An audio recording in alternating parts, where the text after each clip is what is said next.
Hello, आवाज आ रही है आपके पास? ठीक, ओके। आज के क्लासेस हम लोग पढ़ेंगे पंच। पंच क्या है?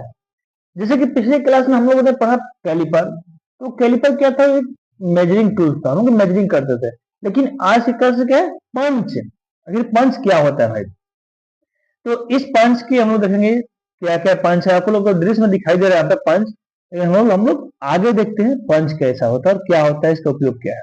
आइए देखिए, पंच का हम लोग क्या देखेंगे। सबसे पहले परिभाषा देखेंगे, सामग्री, साइज, प्रकार और उपयोग और सावधानियां। तो ये हम लोग देख लिए। आगे हम देखेंगे इसको कि परिभाषा क्या है। देखिए देखिए परिभाषा क्या है कि किसी भी कार्यखंड की सतह पर की गई और अस्थायी मार्किंग और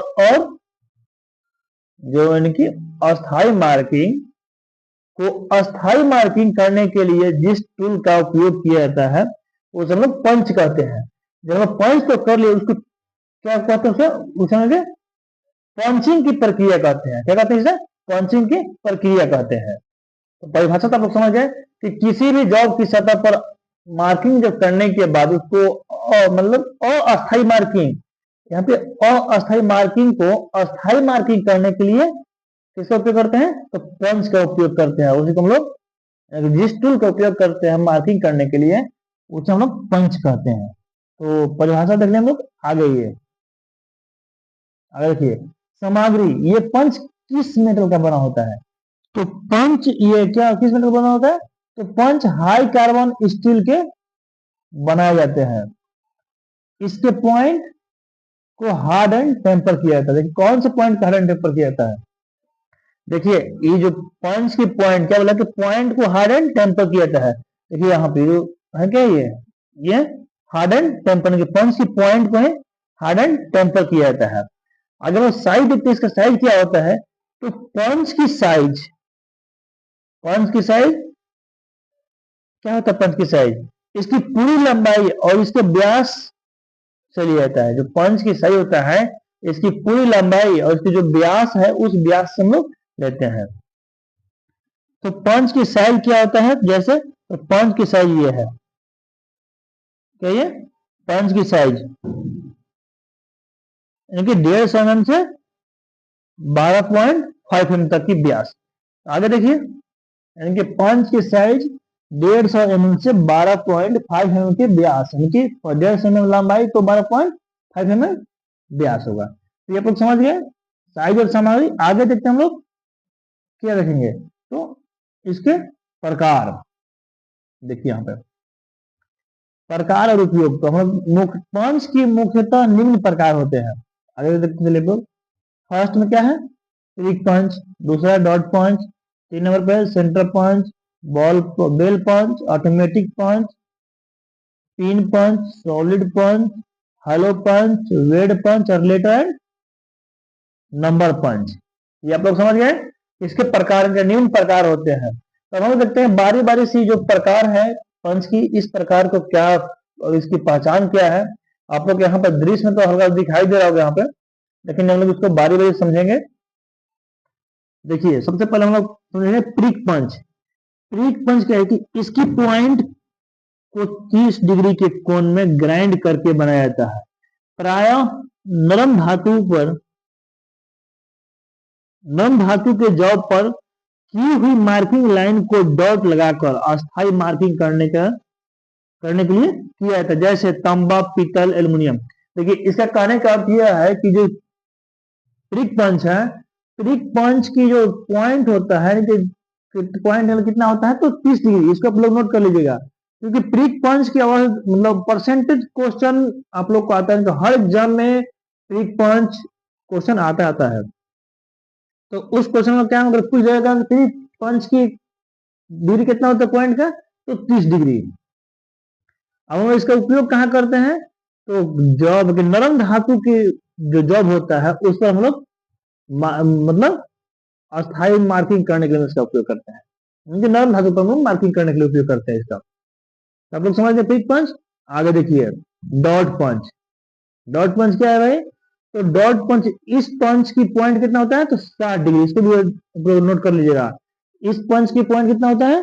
60 डिग्री। इसका उपयोग कहाँ किया जाता है? प्रयोग तो इसका प्रयोग मार्किंग करने के पश्चात लाइन को डॉट लगाकर अस्थायी करने के लिए है। क्योंकि जैसे हम लोग पिक पंच का उपयोग करते हैं मार्किंग करने के बाद, उसे हम लोग नॉर्म धातु पर करते हैं, हम लोग हार्ड धातु पर इसे हम लोग मार्किंग कर सकते हैं, यानी कि डॉट पंच से। और इसका पॉइंट कितना होता है, तो 60 डिग्री। तो पूरी जगह के पिक पंच के पॉइंट कितना होता है, तो 30 डिग्री, और डॉट पंच का 60 डिग्री। आइए आगे देखते हैं।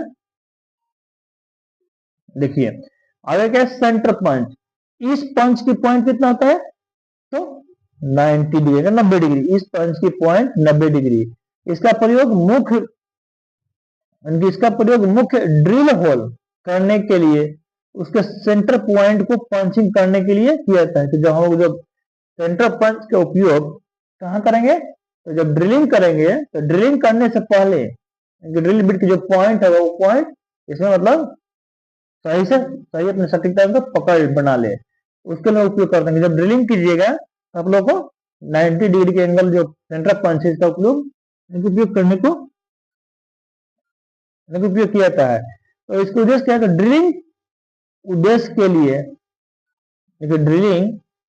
के लिए एक गहरा पंच मार्ग बनाने के लिए उपयोग किया जाता है। जो सेंटर पंच है इसका प्रयोग हम कहाँ करते हैं, किस लिए करते हैं, तो गहराई माप, गहरा पंच मार्ग करने के लिए रास्ता दिखाता है। क्योंकि ड्रिलिंग पंच है, ड्रिल बिट है, उस ड्रिल बिट को अगर हम लोग जब बिना पंचिंग किए करते हैं, मतलब ड्रिलिंग, तो वहां पे इधर उधर खटकने का मतलब इधर हिलने डुलने का चांसेस बना रहता है।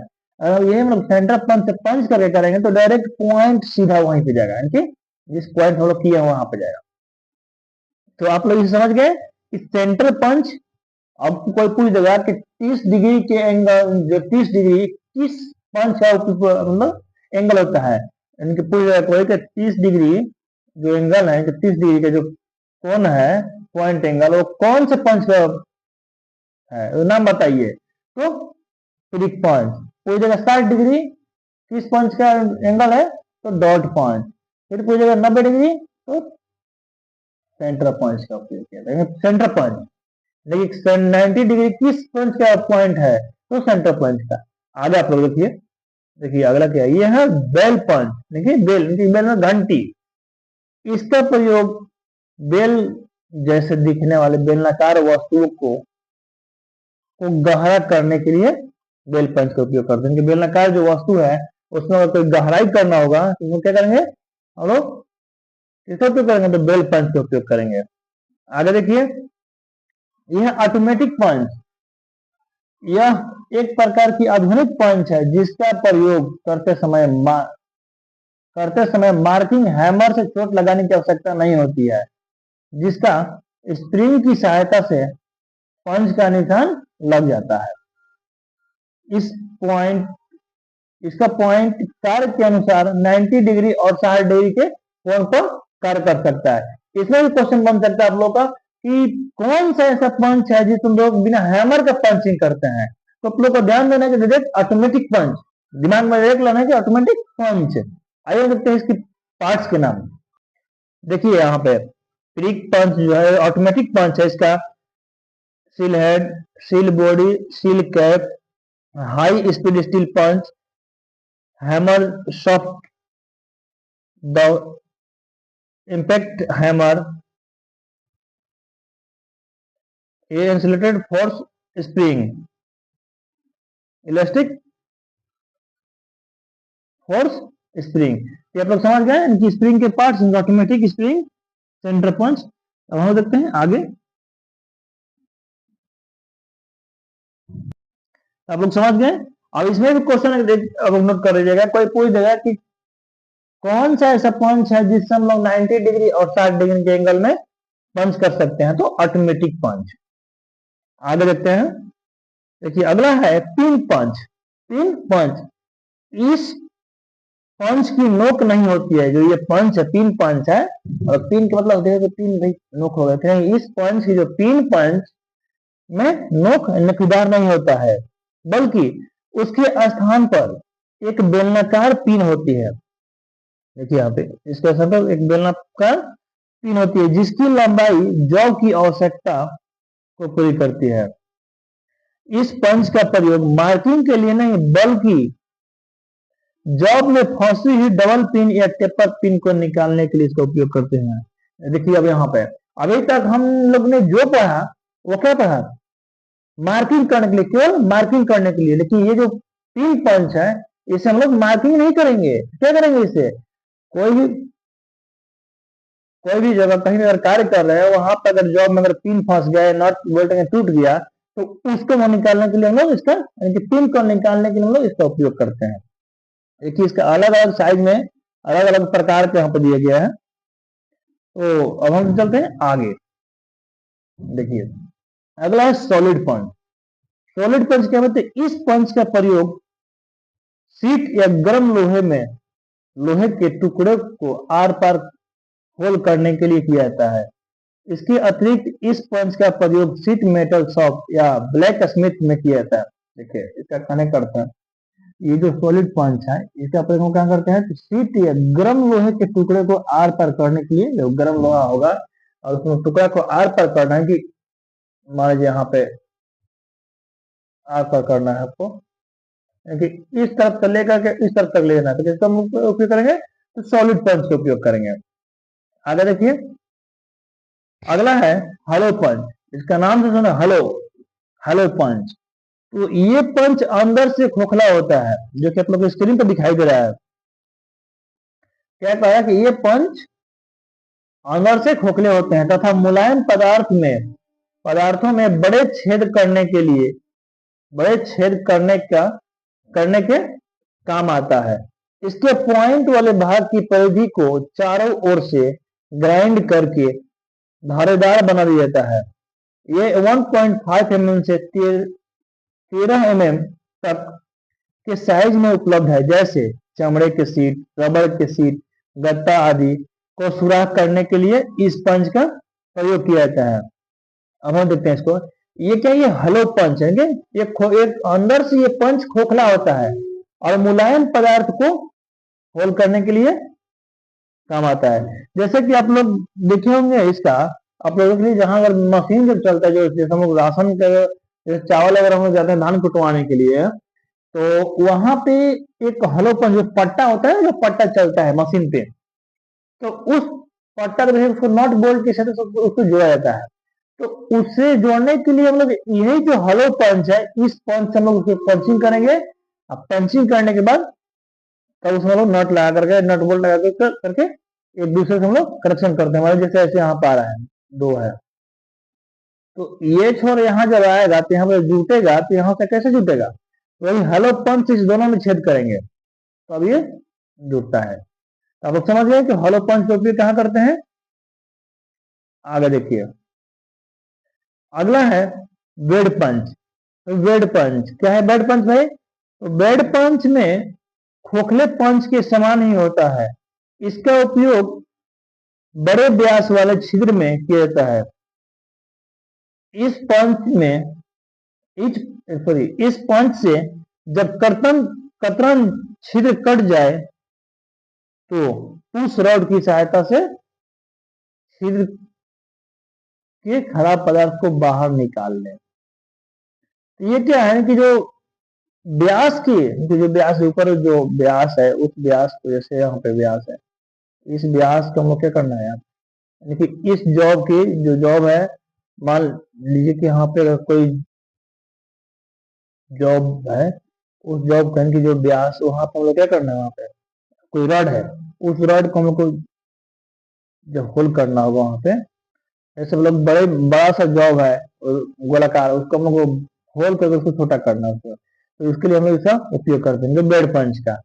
आगे देखिए अगला है लेटर एंड नंबर पंच। ये आप लोग के लिए सबसे महत्वपूर्ण है, सबसे महत्वपूर्ण ये पंच है आप लोग का, क्योंकि अगर आप लोग जब कार्य कीजिएगा तो कार्य के बाद जब तक अपना पहचान नहीं दीजिएगा तो कैसे आपको पता चले कि हाँ आपका ही कार्य है। तो वही इसीलिए ये नंबर पंच महत्वपूर्ण है।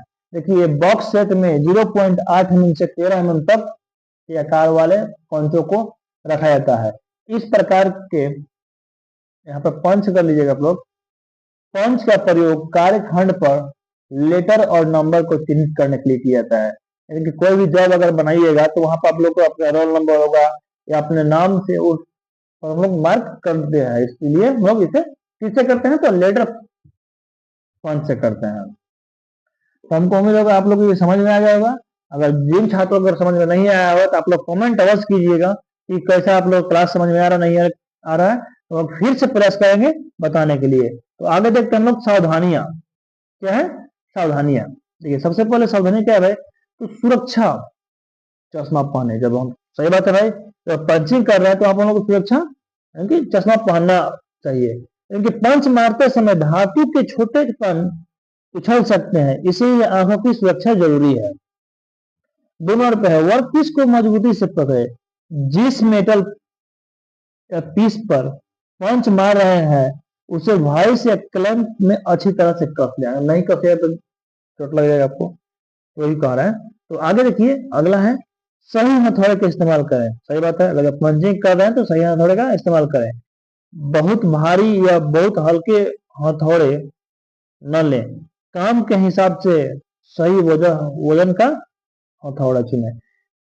सही बात है, जब जितना आपका काम है उस काम के अनुसार हम लोग सही वजन वाले हैमर का उपयोग करना चाहिए। पंच सीधे सीधे रेखा, पंच को सतह पर बिल्कुल सीधा रखकर ही चोट मारे, टेढ़ा रखने से फिसल सकता है। सही बात है भाई, अगर जब जॉब पर हम लोग जब पंचिंग करेंगे तो अगर तिरछा रखते हैं तो तिरछा फिसल सकता है, इसलिए हम लोग सीधा रखकर हम लोग पंच करेंगे। अगला है पंच की नोक जांच ले। सही बात है, जो पंच की जो नोके होते हैं, पॉइंट होते हैं, उसको हम लोग जांच ले, अगर घिसा या टूटी नोक वाला पंच इस्तेमाल न करें, इससे गलत पंच या दुर्घटना हो सकती है। सही बात है, पंच हम जैसे पंचिंग करेंगे तो पंचिंग करने से पहले हम लोग क्या करेंगे, उसके पॉइंट हम लोग चेक कर लेंगे, ये टूटा हुआ तो नहीं है। अगर टूटा हुआ होगा उसको इस्तेमाल कर कीजिएगा तो क्या होगा, मार्किंग करने पर दुर्घटना हो सकती है। तो हमको लगता है कि आप लोग को ये क्लास समझ में आया होगा। आप लोग अपने दोस्तों मित्रों के साथ शेयर करें ताकि वो लोग भी क्लास को करें, और आप लोगों को अब मतलब पीडीएफ पढ़ने की कोई आवश्यकता नहीं, हम लोग को फ्री पढ़ा जाएगा ये थ्योरी। तो आप लोग इस चैनल पर जुड़े रहिए। Thank you.